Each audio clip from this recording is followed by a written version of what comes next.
Production funding for Behind the Headlines is made possible in part by the WKNO Production Fund, the WKNO Endowment Fund, and by viewers like you. Thank you. The question of who will provide electricity to Memphis tonight on Behind the Headlines.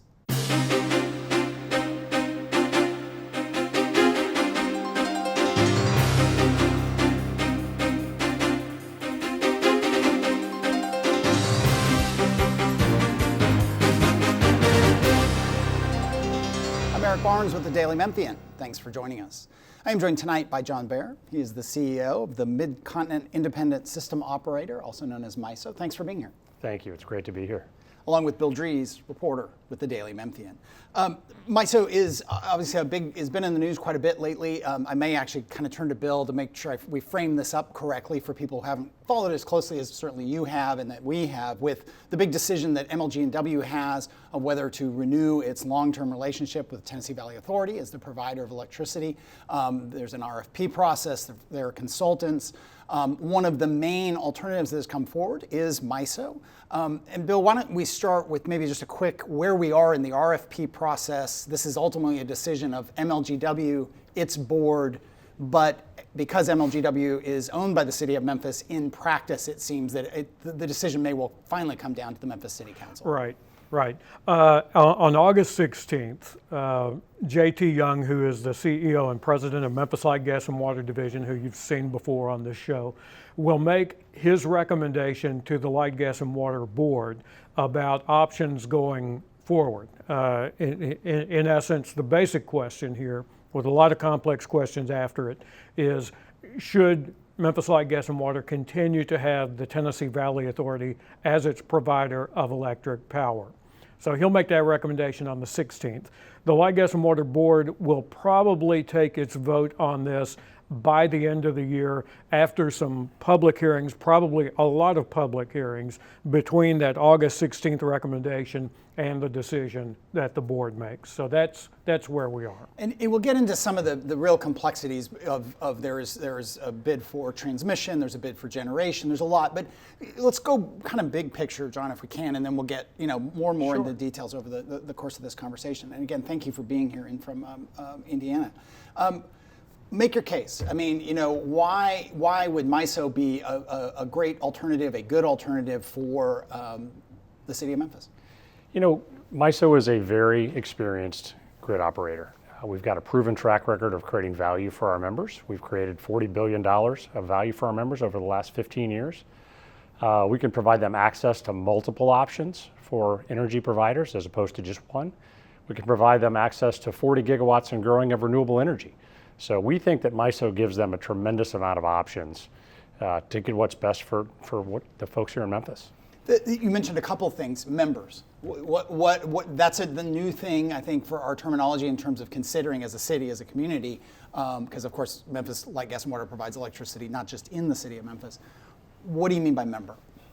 Well, if you think about MISO, it's got members just like the city of Memphis. And in aggregate, if you look at our membership, it's almost 200 gigawatts. So we've got a very large, very diverse footprint with which to provide them energy. And a lot of people, or a lot of companies, I should say, that are very anxious to help serve them. Right now, and a lot of people, I think more people know this now, but what is the Allen plant, the power plant that is down on President's Island, it was rebuilt in the last 5 to 10 years. The old Allen plant people talk about, which is a coal-fired plant, those are actually not MLG&W assets. Do I have this right, Bill?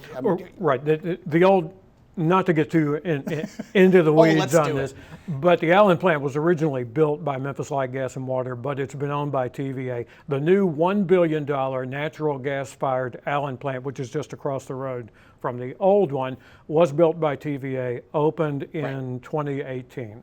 So when MLG&W proper itself doesn't generate any electricity. So for us, for Memphis MLG&W to join, to leave TVA and join MISO and become a member, it sounds like Correct. is the proper terminology. What would Memphis then have to begin to generate power? They wouldn't have to generate power. They could buy power that they need from MISO. In long-term contracts and short-term contracts, they'd have multiple options to build out what their portfolio needs might be. And then the other one, then I'll go to Bill, is people talk a lot about the cost of transmission and just the challenge. Do power lines have to be run across the Mississippi? Does Memphis have to pay for those? Or is there another provider? Do you all build and own those transmission lines to get electricity to the Memphis area? Well, the city of Memphis would have someone build the transmission lines for them. I assume they would own them. And we estimate the cost of that at a very high end to be $400 million.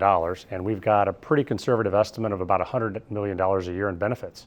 So a 4-year payback. All in all, if power came over, build your own transmission lines and sign up with MISO. Correct. At least $100 million a year. Correct. Okay, Bill. John, talk about the consortium approach that MISO has, because the members include such familiar names as Entergy Mississippi, Entergy Arkansas, which are seen as probably the most likely providers out of MISO if that winds up being the decision here. So it's a little bit different than TVA, which does generate power at plants that it owns, right? Well, it's really no different. We've got members that generate power at plants that they own, and they could provide energy with excess capacity that they have to the city of Memphis. And Entergy is a great example of somebody who looked at MISO, tried to decide whether or not to join. They did join. They had some estimates on what their savings would be, and they've achieved documented savings of $1.4 billion over the last 5 years, which is twice what they estimated on the entry to MISO. So the benefits are there. It's real. Okay. One of the things that has come out of the request for proposal process here, and even before that, is that Light, Gas, and Water has really kind of moved to the position that if we change from TVA, no matter who we go with, we probably do want to generate some of our own power locally or contract to have someone do that here for us locally. If Light, Gas, and Water does that, would it in turn be able to sell excess energy within MISO? Absolutely they would. They'd be able to sell it, again, under long-term contract, under short-term contract, on a daily basis, hourly basis, however they chose to do it. All right. One of the 24 or so companies that submitted proposals as part of this RFP process was a group headed by Franklin Haney, a Chattanooga developer who wants to bring the Bellefonte plant in Alabama online and generate power. And he's one of the people. And in his presentation, there was some link to MISO in there. And as I understand it, MISO is not a part of that particular proposal, right? That's correct. Okay. Is MISO working with any of the other people who made proposals?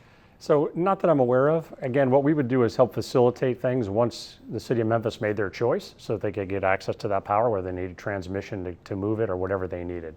But we're not a part of anyone's proposal, no. Okay. In terms of just recent events, I think I was reading before I came over here that MISO's board has approved a $10.2 billion infrastructure, let's say, for some of the northern states in the system. I take it that applies to those northern states and does not cover this part of MISO's network. That's correct. We bifurcated our system because we have some work to do to configure the system down south to where we can easily move the energy around where it needs to go. That will happen next in our process, but right now we're just focusing on sort of the Midwestern part of MISO. Okay. Are there problems with stability or avoiding brownouts that are behind that, or is this just part of a modernization? It's part of a modernization and resilience package to help us support our membership in that part of the MISO footprint to achieve the strategic goals that they have. There are a lot of renewables coming online. We're probably going to see 30, 40 gigawatts of renewables come online in the next 5 to 7 years. So, let me make a note about Franklin Haney and the nuclear plant down in Alabama. And we wrote about him extensively at Daily Memphian, and some of the whole backstory of that. One of the criticisms, or maybe fairly framed more as a concern that people have raised, is, well, Texas has a big, sort of system of, a diverse system that's more of a network, not a single provider. They had the utter disaster this last winter during their ice storms and brownouts and total blackouts and, equipment that had not been kept up. People have read about and heard about that. How do we know that MISO isn't us signing up with the same sort of distributed, not controlled environment that is developed in Texas? Sure. So MISO is very different than Texas because we're interconnected to the Eastern Interconnect and a lot of big markets and non-markets what is across that. interconnect? So think about the eastern part of the United States. Okay. So we have markets on either side of us that have a combined 300 gigawatts of electricity capability. Okay. So our interties really give us a whole lot better way to manage our risk when that severe weather comes. So those are connections to power suppliers outside MISO proper? Correct. Okay. And you talk about gigawatts, I think I know, but I really don't. Like, when you look at Memphis, Memphis has, do you look at it and say Memphis has a daily, weekly, or annual demand in terms of gigawatts? So we'd look at it seasonally, okay. And we try to figure out what their peak day, peak hour was within those 4 seasons. Okay, which for Memphis ranges from roughly what to roughly what? Just for perspective for the average listener. I believe it's roughly 5 gigawatts. Okay. So do you have other cities in MISO of a comparable size to Memphis that are to some degree parallel in terms of the demand, and maybe even that they have a city-owned utility? That may not be possible, but I'm just curious because your network is so big. There's a lot of rural areas. There are some Sure. very big cities, but is there a comparable situation? I don't think it matters because we've got a lot of comparable sized utilities in MISO. Indianapolis Power and Light, or AES Indiana, is one where I live that serves a comparable amount of load. Right. And we've got a whole lot of different sizes of utilities, and we treat them all the same. The nice thing about being in MISO is it does put them on equal footing with all the other members. Is there currently enough excess capacity, and correct me if I'm not framing this right, but what I would think of is there enough excess capacity in MISO system now to take on Memphis immediately? It can't be done immediately. Or is it a matter of we sign up, Memphis signs up, and the transition plan, which would be years, you have to build up the capacity to take Memphis on? So I think the answer is yes to both. There is enough excess capacity in our southern region to accommodate Memphis. And I think there's also going to be some capacity built to help accommodate them as well. So I think it'll be a mix for them. And you would build capacity at your expense, or is that back to expecting Memphis to build capacity? Well, it depends. Either Memphis would build some of it, or they would contract with other parties to build it for them. And you would or would not be a potential contractor for Memphis to build? Let's say Memphis said, we want to build a power plant, and we don't care about Allen, we want to build a new I'm making this up, a new gas-powered plant. Right. Would you be a part of that, or that would be totally on Memphis to get done? That would totally be on Memphis to get done, but we would be there to facilitate it, helping them understand transmission interconnections, how the plants might operate, what their needs would be, those kind of things. Bill, we're about halfway through the show, about 15 minutes. And who does Memphis Light Gas and Water negotiate with for the wholesale rates of the electric power? Whoever they choose through a request for proposals to provide them energy. Okay. And they'd have choices. They could do a long-term contract with someone, a third party. They could buy some from the energy market based on what the price might be if they liked it, or they could mix the two together. Okay. MISO has sometimes been referred to as a marketplace. Is that accurate? I think that is accurate. I think we do a couple different things. We do actually operate the physical transmission system, right, and moving electrons where they need to go. But we also provide an energy market that folks can buy and sell into.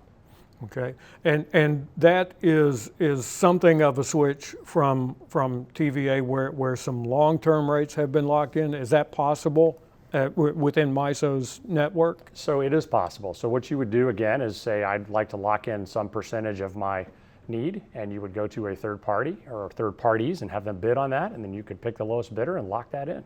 Okay, how many utilities are going through this process? Are we an outlier on this, or is this a trend in the industry for utilities to be looking at other options? So I think it is a trend in the industry. I think what people are finding is that as they take on renewable energy and the intermittency that goes with it, it's very challenging to meet those needs if you don't have a big scope and scale footprint with diversity in it to help manage that.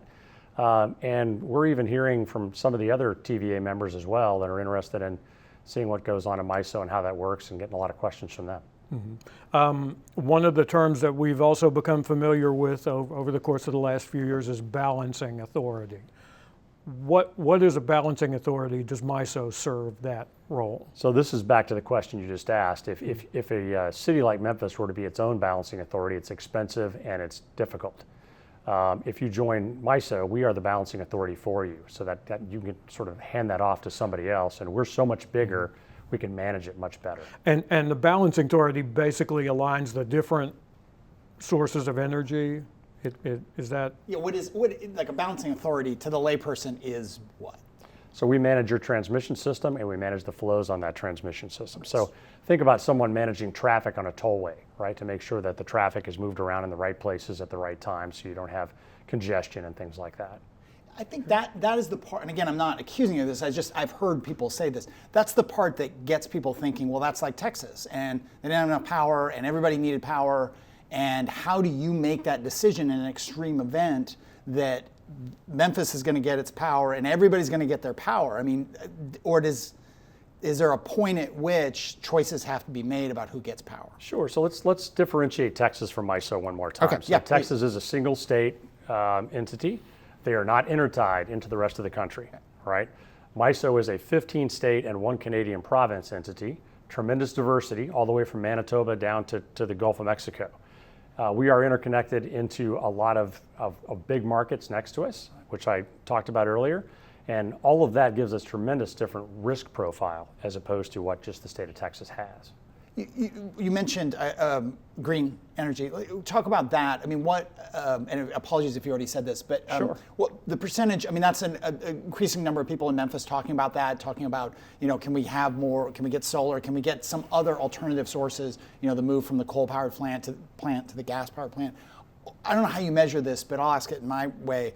Of all the gigawatts of power that MISO has and provides, what percentage is from green sources? We're getting close to 20% in terms of what's there, and it's growing tremendously. And one of the things that MISO does have access to is some of the greatest wind areas in the country. So when you think about western Iowa, western Minnesota, Indiana, I mean, some of those areas are incredibly productive in terms of wind investment. And they can have access to that through us. And that 20% is broken down to wind, solar, is water? It's predominantly wind. Okay, There's quite a bit of hydro as well, okay. especially with Manitoba bringing it down. Okay.